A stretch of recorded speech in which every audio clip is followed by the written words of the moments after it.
बहुत समय पहले की बात है। एक राजा को उपहार में किसी ने बाज के 2 बच्चे भेंट किए।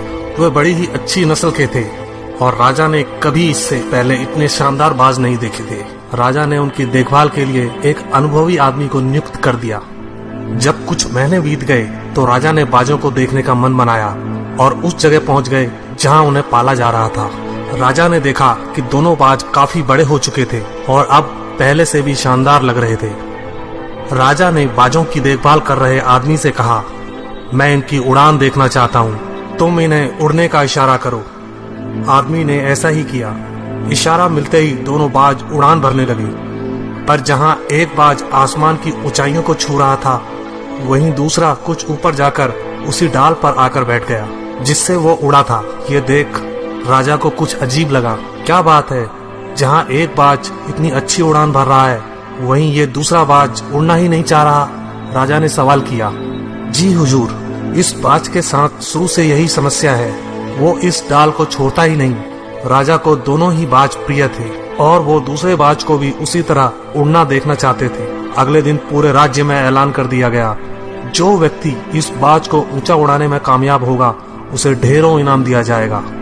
फिर क्या था, एक से एक विद्वान आए और बाज को उड़ाने का प्रयास करने लगे, पर हफ्तों बीत जाने के बाद भी बाज का वही हाल था। वो थोड़ा सा उड़ता और वापस उसी डाल पर आकर बैठ जाता। फिर एक दिन कुछ अनोखा हुआ। राजा ने देखा कि दोनों बाज आसमान में उड़ रहे हैं। उन्हें अपनी आंखों पर यकीन नहीं हुआ और उन्होंने तुरंत उस व्यक्ति का पता लगाने को कहा जिसने ये कारनामा कर दिखाया था। वह व्यक्ति एक किसान था। अगले दिन वह दरबार में हाजिर हुआ। उसे इनाम में स्वर्ण मुद्राएं भेंट करने के बाद राजा ने कहा, मैं तुमसे प्रसन्न हूँ, बस तुम इतना बताओ कि जो काम बड़े बड़े विद्वान नहीं कर पाए वो तुमने कैसे कर दिखाया। मालिक, मैं तो एक साधारण सा किसान हूँ, मैं ज्ञान की ज्यादा बातें नहीं जानता।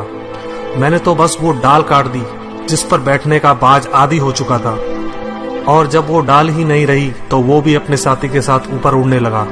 दोस्तों, हम सभी ऊंचा उड़ने के लिए ही बने हैं, लेकिन कई बार हम जो कर रहे होते हैं उसके इतने आदी हो जाते हैं कि अपनी उड़ान भरने की, कुछ बड़ा करने की काबिलियत को भूल जाते हैं। यदि आप भी सालों से किसी ऐसे काम में लगे हैं जो आपके सही पोटेंशियल के मुताबिक नहीं है, तो एक बार जरूर सोचिए कि कहीं आपको भी उस डाल को काटने की जरूरत तो नहीं जिस पर आप बैठे हैं।